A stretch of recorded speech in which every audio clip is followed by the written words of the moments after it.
So now the conversation online has kind of turned its attention to like CM Punk getting let go by AEW and there being a committee, and the rumor mill is now being fueled that Bryan Danielson is part of that committee, and he was part of the voting process to have CM Punk fired.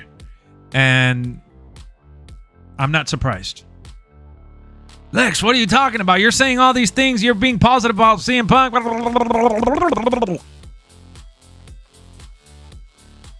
If you work in a company and you see that there's a lot of people that are having issues with one person, even if your friends are like that person, you see that the relationship is unsalvageable.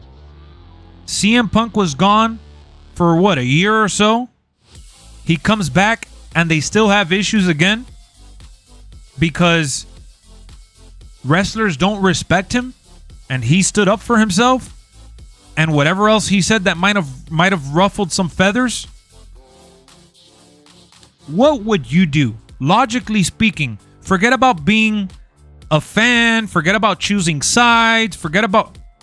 You are trying to solve a problem for the greater good. You want your company that you work for to succeed. You're part of a committee. You have to vote. What will you do in that position?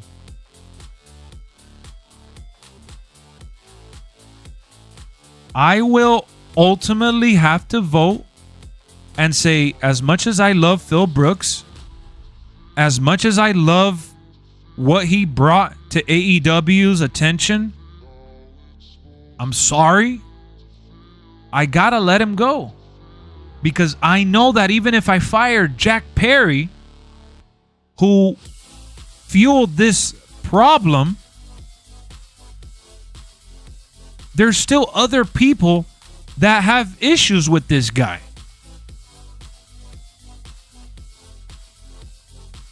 Right?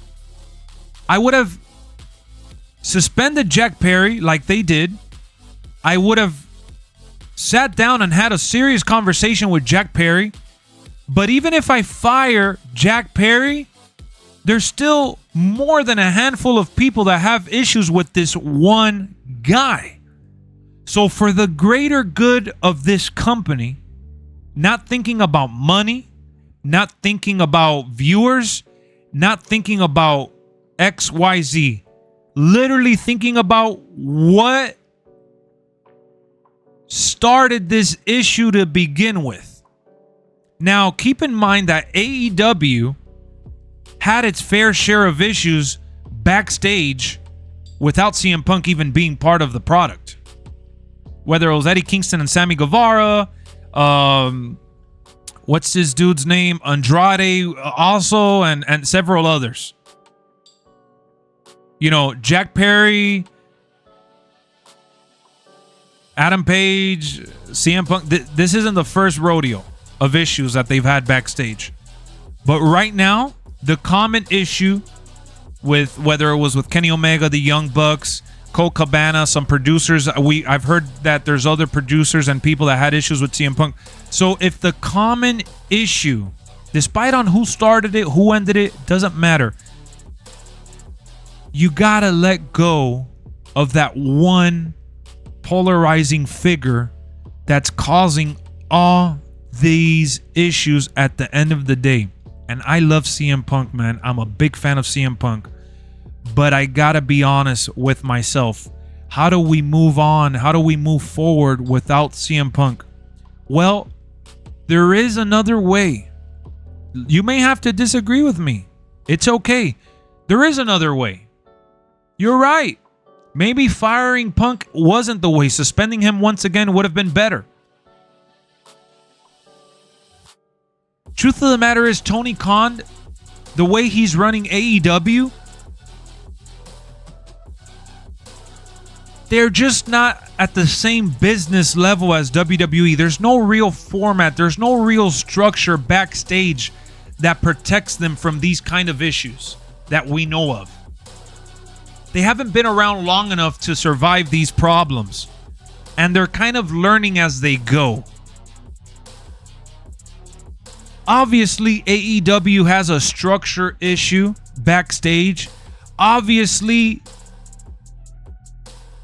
CM Punk isn't the only problem, but you got to connect the dots. Right now, the quickest way to solve this is by letting a guy like CM Punk go to make sure the locker room goes back to being as healthy as it can be.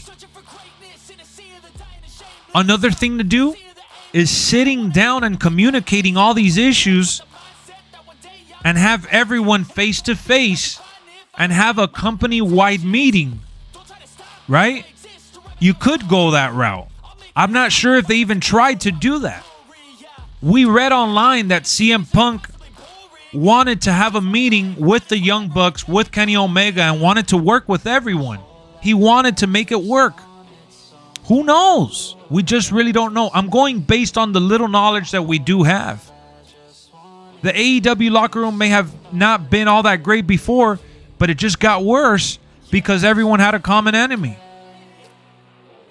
So, unfortunately, it was tough, and it just is what it is. The reason why I'm saying all of this is because I'm not blaming Bryan Danielson for voting for having Punk fired. You can't blame Bryan Danielson. He's doing with what anyone in that situation would do, is what I think. And I love CM Punk, and I'm sure Daniel Bryan has a healthy relationship with CM Punk. Yeah, they said the morale is better, so problem solved for now. This is a growing pain for AEW, and they have to learn from this issue, and they have to address it in some way, shape, or form in the future. And hopefully that means, becoming more business savvy going forward. At the end of the day, WWE doesn't suffer from this problem because they solve their issues with different, agendas, I guess. Tony Khan has already stripped away a lot of power from the people that initially had power going into creating AEW. So I don't know what's next for them.